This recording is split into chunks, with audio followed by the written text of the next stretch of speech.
supplémentaire à Excel, mais il faut bien progresser en tout cas sur la BI. Et l'outil pour en faire quelque chose de solide et d'efficace pour nos clients.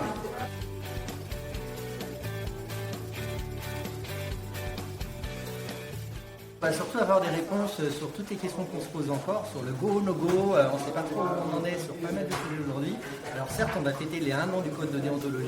J'espère que pour les 2 ans, il sera un peu plus mature et qu'on saura davantage où on va.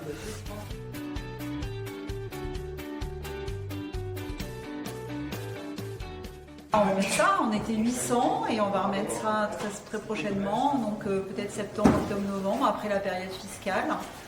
Voilà, l'idée c'est que vous vous formiez gratuitement, voilà, et puis qu'il y ait des confrères et des consoeurs mobilisés pour vous former, aussi bien des élus que des contrôleurs qualité.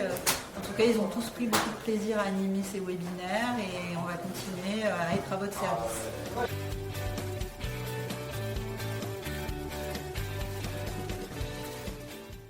D'abord, on l'a dit, c'est être proactif, être proche du client, lui présenter justement cette mission sur la continuité d'exploitation qui est importante, être didactique aussi, rappeler au client quelles sont les procédures amiables pour que justement il en ait connaissance, que ça ne lui fasse pas peur, qu'il n'ait pas peur non plus du tribunal de commerce. Ensuite, mettre en avant les missions qu'on peut faire, que ce soit des missions attestation ou des missions de procédure convenue, pouvoir attester de certaines infos qui vont servir justement au juge du tribunal de commerce pour pouvoir prendre des décisions et aussi évidemment aux dirigeants et aux différentes parties prenantes. Voilà, merci.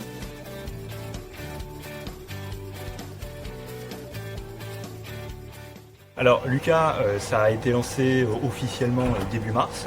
Il y a eu une forte demande surtout chez les jeunes, parce que c'est vrai que c'est un produit qui répond beaucoup aux jeunes. Pour l'instant, il y a pas mal d'appels. Alors je n'ai pas les derniers chiffres, mais il y avait déjà les premiers experts comptables commissaires aux comptes locataires de Lucas. Moi je pense que c'est un format qui va fonctionner notamment grâce à l'appui des institutions, de l'ordre, de la compagnie. On va réorganiser des événements quand ce sera possible d'en faire là-bas.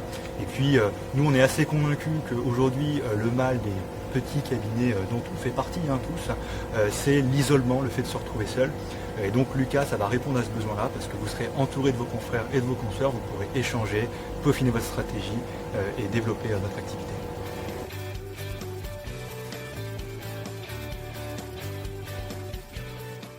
Ça fait plaisir de se retrouver et puis surtout ça fait plaisir de faire quelque chose en équipe.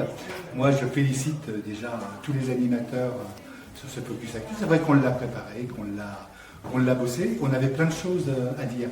Alors 2 heures c'est court, je pense pas qu'on a été trop lassant, du moins je l'espère. Moi je suis persuadé que ce type de format ne sera pas le seul, mais que demain nous aurons de nouveau des formats comme ça. Demain, quand les choses seront oubliés, quand cette affreuse crise de la pandémie sera derrière nous, il restera quand même quelque chose de ce que l'on fait sur ces webinaires. Et donc sur la forme, je pense que ça va être un format qu'on va utiliser. Et puis comme je l'ai dit sur la fin, moi j'ai beaucoup d'optimisme pour la profession de commissaire aux comptes. Il y a plein de belles choses, vous l'avez vu ce soir, on a des jeunes qui sont autour de nous. On va tout faire à Paris pour essayer de les ramener, de les avoir avec nous, de les intégrer dans nos équipes. Et à partir de là, vive la profession de commissaire aux comptes.